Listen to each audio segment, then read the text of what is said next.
Box office దగ్గర hits కి flops కి తేడా లేకుండా ప్రతి సినిమాతో బాక్సాఫీస్ ను ఓ రేంజ్ లో షేక్ చేస్తూ దూసుకుపోతున్న కోలీవుడ్ టాప్ హీరో దళపతి విజయ్ నటించిన లాస్ట్ మూవీ అయిన జననాయకన్ సినిమా ఆడియన్స్ ముందుకు ఎట్టకేరకు అనేక ఇబ్బందులను ఫేస్ చేసిన తర్వాత రీసెంట్ గా రిలీజ్ అవ్వగా తొలి రోజు కలెక్షన్ల పరంగా అన్ని చోట్ల అంచనాలను మించే రేంజ్ లో మాస్ ర్యాంపేజ్ ను చూపించింది ఈ సినిమా. 80 కోట్ల రేంజ్ కు అటు ఇటుగా ఓపెనింగ్స్ అందుకోవడం ఖాయం అనుకుంటే మొత్తం మీద 81 కోట్ల రేంజ్ లో గ్రాస్ మార్క్ ను దాటేసింది ఈ సినిమా. అనుకున్న టైంలో ముందుగానే రిలీజ్ అయి ఉంటే అవలీలగా 100 కోట్లకు పైగా గ్రాస్ మార్కును అందుకుని ఉండేది. కానీ అనేక ఇబ్బందులను లీక్లను సొంతం చేసుకున్నా కానీ ఎట్టకేరకు అద్భుతమైన స్టార్ట్ ను దక్కించుకున్న ఈ సినిమా విజయ్ కెరీర్ లో 4వ బిగ్గెస్ట్ ఓపెనింగ్ గా నిలిచి దుమ్ముదుమారం లేపింది.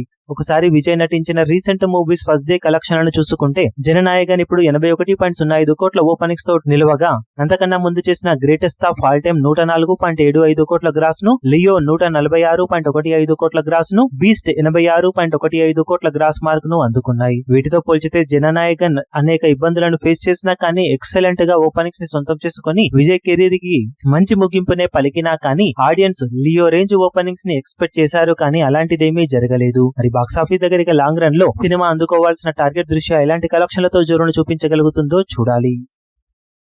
ఈ వీడియో మీకు నచ్చినట్లయితే లైక్ చేయండి, షేర్ చేయండి, ఛానల్ ను సబ్స్క్రైబ్ చేయడం మాత్రం మరవకండి. ఏ చిన్న అప్డేట్ ను మిస్ అవ్వకూడదు అనుకుంటే బెల్ ఐకాన్ ను ప్రెస్ చేయండి.